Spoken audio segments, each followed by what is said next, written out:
салом, хабарҳои муҳими радиои озодиро аз рӯзи сешанбе 11 ноябр ман Хиромон Бақозода тақдим мекунам.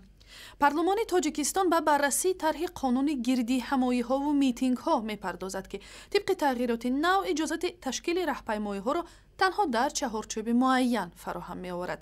Лоиҳаи қонун дар бораи маҷлисҳо ва гирдиҳамоиҳо ки фардо чоршанбе 12 ноябр дар иҷлосияи навбатии маҷлиси намояндагон ба баррасӣ гирифта мешавад ба қавли муаллифонаш бо ҳадафи танзим ва баргузории гирдиҳамоиҳои осоишта қабул мешавад.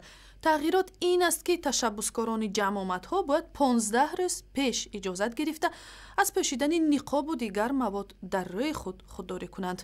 ёдовар мешавем аз замони ҷанги шаҳрвандии солҳои 1990 дар Тоҷикистон баргузории гирдиҳамоиҳои эътирозӣ манъ буд ва пешироҳи ҳама гуна талоше барои ташкили таҷаммӯи эътирозӣ гирифта шудааст. матбуот асосан дар бораи талошҳои гурӯҳҳои тоҷирону бозорнишинон барои ба президент расондани норизоияташон чандин бор хабар додааст.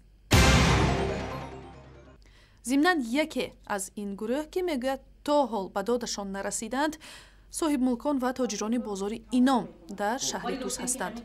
гурӯҳи тоҷирони ин бозор ба дафтари радиои Озодӣ омада гуфтанд бо сабаби беҷавоб мондани арзу шикоятҳояшон 400 корманди бозор ки барои узвияти ҳизби ҳокими халқии демократӣ дархост дода буданд аз ин нияти худ даст мекашанд. 3 сол аст баҳси онҳо бо додарариси президенти Тоҷикистон Муҳибулло Саъдуллоев бар сари саҳмияҳои бозор идома дорад. додгоҳи иқтисоди саҳмияҳои ин бозорро 50-50 тақсим кардааст. аризаи берун шудан аз узвияти ҳизби ҳокимро нахуст раиси бозор ироа карда буд.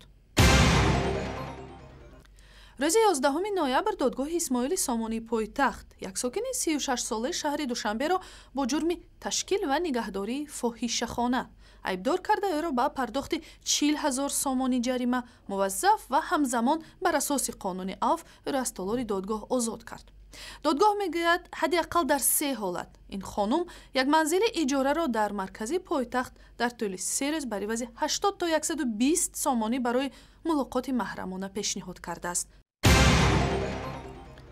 ҳаҷми пиряхҳои минтақаи Осиёи Миёна назар ба соли 1957 25% кам шудааст.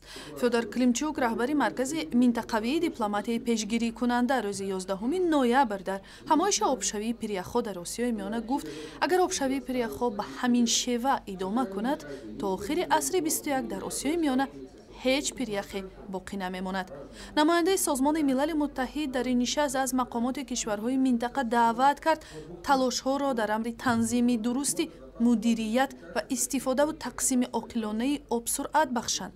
сабаби аслии обшавии пиряхҳо гармшавии иқлими сайёра ва ғуборолуд шудани фазо меноманд. 80% захираҳои оби минтақа аз қаламрави Тоҷикистону Қирғизистон сарчашма мегиранд, вале бахши аъзами захираҳои обиро кишварҳои поёноб Ӯзбекистон, Туркманистон ва Қазоқистон барои обёрии мазории кишоварзӣ масраф мекунанд. дар шаҳри Хуҷанд бо қарзи пулии Бонки Аврупоӣ бо сохт ва рушд мехоҳанд низоми нақлиёти мусофиркашонии пойтахти вилоятро пурра таҷдид кунанд. ин барнома бо арзиши 46.5 миллион доллар бо кӯмаки коршиносони ҷумҳурии Чех амалӣ мешавад. қарор аст то поёни соли оянда дар хиёбонҳои маркази Хуҷанд автобусҳои нав ба гардиш даромада ҳаракати бесару сомон ва ҳам тамбашавии роҳҳоро хотима бахшанд.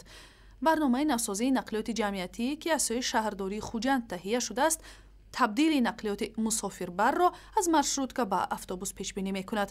дар ҷумҳурии Чех низоми роҳуфтодаи кори нақлиёти ҷамъиятӣ амал мекунад ки дар шароити маҳдуд будани роҳҳои мошингард ва зиёд будани аҳолӣ ҳаракати мусофиронро дар хиёбонҳо бо сифати хуб ва саривақт танзим мекунад. ва барои дарёфти ахбору видеои бештар ба сайти интернетии Радиои Озодӣ, шабакаҳои иҷтимоӣ Facebook, Twitter, YouTube ва ҳам замимаи Радиои Озодӣ барои телефони ҳамроҳ муроҷиат кунед.